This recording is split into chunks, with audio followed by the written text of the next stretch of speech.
जब गुंडे घर में घुसेंगे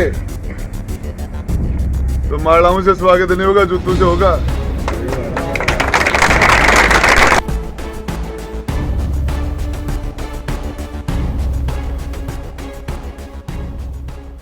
झुंझुनू के मंडावा कस्बे में छत पर खड़ी होकर धार्मिक जुलूस देख रहे लाइब्रेरी के छात्र छात्राओं के साथ मारपीट मामले में गिरफ्तारी का विरोध जताने के लिए समुदाय विशेष की बैठक आयोजित हुई, जिसमें गिरफ्तार पार्षद सतार व हिस्ट्री शीटर अनवर सहित 5 लोगों को गिरफ्तार करने का विरोध जताया गया और पुलिस पर एक तरफा कार्रवाई करने का आरोप भी लगाकर के विरोध किया गया।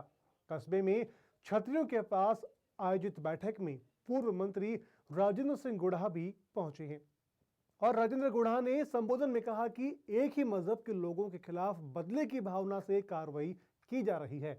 एक परिवार को लाइब्रेरी छात्रों से आपत्ति थी, बार बार शिकायत और समझाइश की गई, इसके बावजूद भी लाइब्रेरी में पढ़ने वाले छात्र नहीं समझे और मोहल्ले में माहौल खराब कर रहे थे, लेकिन फिर भी पुलिस प्रशासन ने एक तरफा कार्रवाई की।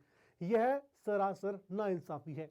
गुढ़ा एसडीएम कार्यालय पहुंचे और वहां पर पुलिस प्रशासन के खिलाफ जमकर विरोध करते हुए एक तरफा कार्रवाई का विरोध जताते हुए कहा कि जल्द न्याय नहीं मिला तो एक बड़ा आंदोलन किया जाएगा।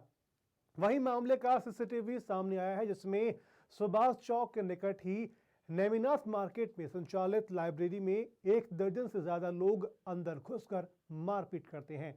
पुलिस ने लाइब्रेरी संचालक द्वारा दी गई रिपोर्ट में बताया है कि कस्बे में एक धार्मिक जुलूस देखने के लिए लाइब्रेरी के छात्र छात्राएं छत पर खड़े थे तथा जुलूस शांतिपूर्ण वहां से निकल चुका था तथा उसके बाद वहां पास में ही रहने वाले अनवर अली, पार्षद सत्तार खान, अमीर अब्दुल मजीद व जुबैर ने सक्षम लाइब्रेरी में घुसकर के छात्र छात्राओं के साथ मारपीट की थी, जिसमें 2 दर्जन छात्र व अन्य छात्राओं को चोटें आई है। इस घटना में अंकित निवासी बाजूसर व महेश निवासी मिठवास के सिर में गंभीर चोट आई है। लाइब्रेरी संचालक की रिपोर्ट पर पुलिस ने इस मामले में एक हिस्ट्री शीटर व एक पार्षद समेत 5 लोगों को गिरफ्तार कर लिया। गिरफ्तार आरोपियों में मोहम्मद सतार वर्तमान में नगर पालिका का वार्ड पार्षद भी है और अनवर मंडावा थाने का हिस्ट्री शीटर है। मामले की जांच थानाधिकारी रामनिवास कर रहे हैं। ये कोई पहली घटना नहीं है। ये सरकार आने के बाद जिस तरीके से इन्होंने यहाँ हमारा गंगा जमुनी तहजीब का जो ढांचा बना हुआ उसको तोड़ने की जो कोशिश कर रहे हैं ये लोग। नवलगढ़ में भी इलियास वो चेयरमैन को गलत तरीके से सस्पेंड किया गया। इस तरह की घटनाएं झुंझुनू में भी हुई और ये जो दोगला बर्ताव है, एक ही मजहब के लोगों के खिलाफ बदले की भावना से दोगला बर्ताव किया जा रहा है। एक तरफ असामाजिक तत्व के द्वारा बहन बेटियों को परेशान किया जा रहा था, बार बार इसकी शिकायत की गई, समझाइश की गई, उसके बावजूद 4 दिन पहले भी घटना हुई।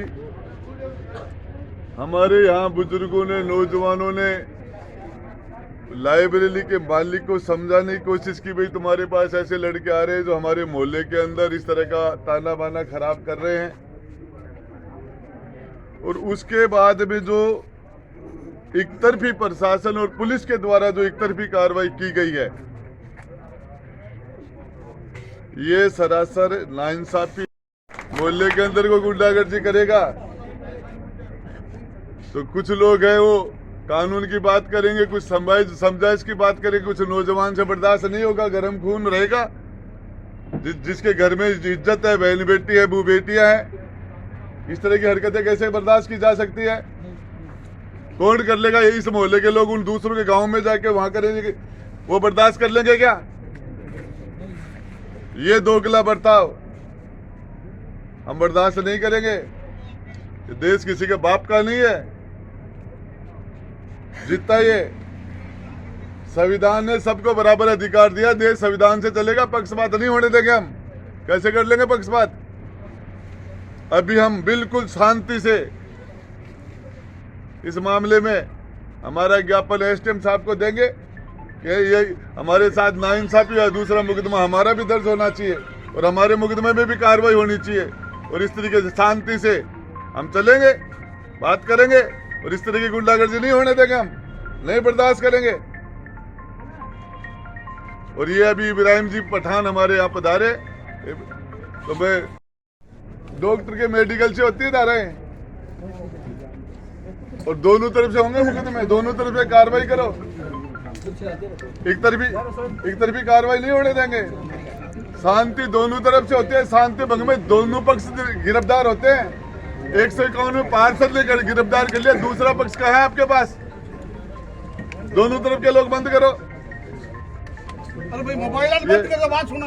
ये इस तरीके की ये तो मैं बता मीडिया के साथी, हम लोग शांति से, मोहब्बत से, प्रेम से इस ताना बाना, लेकिन ये हमारा सामाजिक ताना बाना, इसको ठीक रखने की जिम्मेदारी अकेले मुसलमानों की नहीं है, सबकी है, 36 कौम की है, सबकी है जिम्मेदारी। बहन बेटी सबकी एक जैसी होती है, इज्जत सबके होती है, मान सम्मान सबके होता है। अभी इब्राहिम जी अपनी बात रखेंगे और यही लड़ाई लड़ रहे हैं कि हम इस शेखावाटी में नहीं, हम राजस्थान को उत्तर प्रदेश नहीं बनने देंगे, नहीं बनने देंगे। हम दोगला बर्ताव नहीं होने देंगे, पक्षपात नहीं होने देंगे। दोनों पक्ष पर कार्रवाई होनी चाहिए, कानून सम्मान है। ये सुप्रीम कोर्ट बैठा है, हाई कोर्ट बैठा है, मानव अधिकार है, सबके अपने अपने अधिकार हैं। संविधान है, देश संविधान से चलेगा, पुलिस से नहीं चलेगा, ये नहीं हो सकता। अभी इब्राहिम जी अपनी बात रखते हैं, समाज बर्दाश्त नहीं कर सकता, इसको हम भी बर्दाश्त नहीं करें।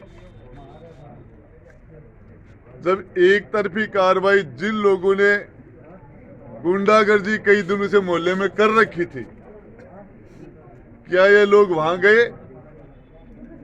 क्या वो लोग पढ़ने के लिए आते हैं? और पढ़ने के लिए आते हैं तो बार बार शिकायत करने के बाद ये चीजें क्यों हो रही थी? और जो मुकदमा यहाँ के पार्षद, यहाँ के लोगों ने दर्ज करवाया 354 का, छेड़खानी का, फलाना ढिकड़ा, उस पर कार्रवाई क्यों नहीं हुई? एक तरफी कार्रवाई, हम उसकी निंदा भी करते हैं। और ये सारे नौजवान बड़ी तादाद में खड़े होके, ये संविधान के अंदर सारे लोग बराबर हैं, इस तरह का पक्षपात नहीं चलेगा, इस तरह के पक्षपात को हम बर्दाश्त नहीं करेंगे। मेरी डिप्टी साहब से बात हुई और उसके बाद क्या अपना पार्षद है सत्तार, वो मेरे से भी मिला था और डिप्टी साहब को पहले कहा था कि इसका पक्ष सुनना, उसको कैसे बैठा लिया? उसको 151 में क्या वो शांति भंग करने के लिए गया था? डिप्टी साहब कह रहे हैं कि वो सीसीटीवी फुटेज के अंदर वो है, तो हमें दिखाए सीसी फुटेज। एक जनप्रतिनिधि है, जनता का प्रतिनिधि है, उसको 151 में बंद करते हो? इस तरह की हरकतें ये बर्दाश्त करने के काबिल नहीं है। जब गुंडे घर में घुसेंगे तो मालाओं से स्वागत नहीं होगा, जूतों से होगा। समाज बर्दाश्त नहीं कर सकता, इसको हम भी बर्दाश्त नहीं करें। जब एक तरफी कार्रवाई जिन लोगों ने गुंडागर्दी कई दिनों से मोहल्ले में कर रखी थी, क्या ये लोग वहां गए? क्या वो लोग पढ़ने के लिए आते हैं? और पढ़ने के लिए आते हैं तो बार बार शिकायत करने के बाद ये चीजें क्यों हो रही थी? और जो मुकदमा यहाँ के पार्षद, यहाँ के लोगों ने दर्ज करवाया 354 का, छेड़खानी का, फलाना ढिकड़ा, उस पर कार्रवाई क्यों नहीं हुई? एक तरफी कार्रवाई, हम उसकी निंदा भी करते हैं।